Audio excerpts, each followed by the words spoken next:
Bien, ahora veremos los valores característicos de los transistores JFET. Estos valores son el voltaje Vp y la corriente máxima, que será designada con las siglas IDSS. Para conocer estos valores se debe conocer ciertas características de ese transistor. Por ejemplo, la corriente máxima se dará cuando el voltaje de G y S sea cero. Por lo tanto, podemos simularlo como se muestra aquí en este circuito.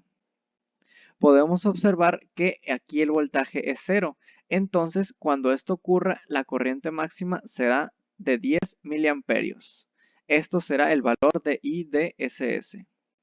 Entonces, ahora el siguiente valor es obtener Vp, que se obtendrá cuando la corriente sea apenas cero. Por lo tanto, aumentamos el valor del potenciómetro hasta que esto ocurra. Podemos ver que cuando la corriente llega a cero es cuando el voltaje Vp se presenta.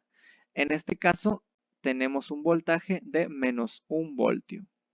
Estos dos valores se utilizarán para resolver los circuitos que se presentarán a continuación. Como segundo circuito tenemos una configuración de polarización por medio del divisor de voltaje. En este circuito se nos pide encontrar el valor de ID, IS, BDS, BD, BS, BEG y por último BRD. Y como datos tenemos los obtenidos anteriormente, que es Vp igual a menos 1 e IDSS, que es 10 miliamperios. Bien, el primer paso que tenemos que hacer es trazar la curva de transferencia del transistor con ayuda de la ecuación de Shockley. Con esto supondremos que BGS es igual a 0, después supondremos que BGS es igual a 0.3 Vp, después que es igual a 1 medio de Vp y por último que será a 1 Vp. Estos datos, al sustituirlos en la ecuación de Shockley, obtendremos puntos de ID para ser graficados. De igual forma, necesitamos una gráfica de línea recta, que será con la ayuda de la ecuación de la red. En este caso, obtendremos los siguientes valores, suponiendo los valores de BGS para obtener ID, o ID para obtener los valores de BEG según se requiera. Al final, al tener estas dos gráficas, ya podemos utilizar Excel para ver la intersección de estas dos. Al graficar estas dos tablas, podemos ver que nos dan estas dos líneas. Y si nos acercamos, podemos ver que el punto de intersección donde estas dos líneas cruzan será aproximadamente en el valor de BGS de menos 0.5 y 2.45 miliamperios. Ahora con estos datos ya podremos descubrir las demás variables de nuestro circuito. Como en las gráficas podíamos obtener los valores de BGS e ID, ya tenemos entonces dos respuestas a nuestras variables. Pero si sabemos que ID va a ser lo mismo en el punto IS, que serán estos dos, que entonces ya tenemos una respuesta más. Muy bien, ahora lo siguiente es obtener el voltaje en DS.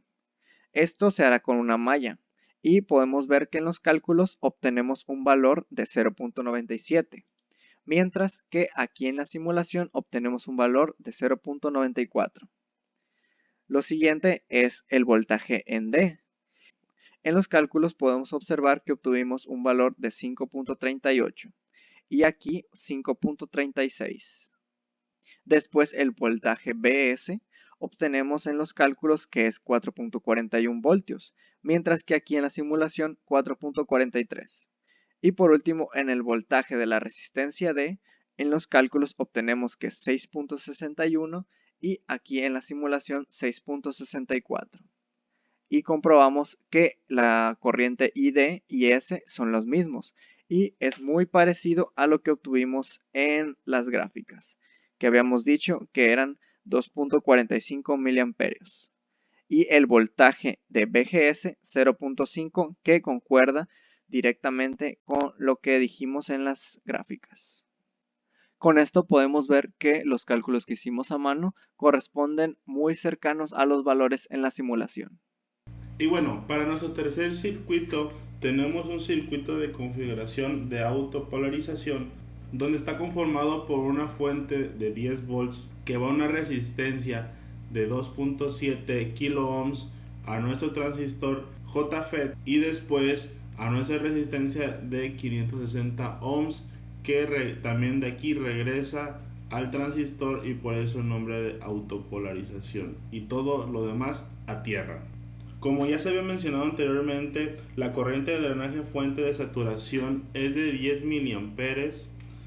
El voltaje máximo negativo es de menos 1 volt, que son los datos que necesitamos para poder calcular todo primero antes de simularlo y comparar nuestros resultados.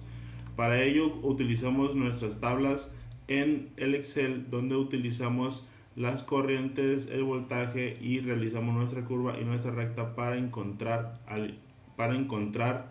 el punto de unión entre estas dos y encontrar el voltaje con puerta fuente, además de la corriente de drenaje. Y también utilizamos la resistencia S, que es la resistencia de las fuentes.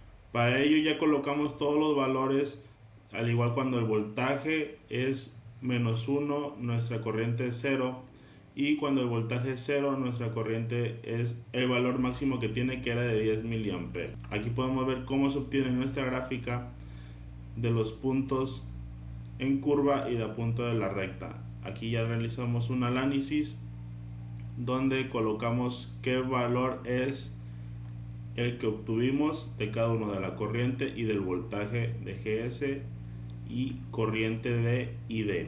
Ahora pasamos al simulador, lo simulamos y podemos observar que nuestros valores son muy acercados a los obtenidos, donde habíamos obtenido que ID era 1.2 miliamperes y aquí obtenemos 1.17, muy acercado a lo que ya habíamos calculado.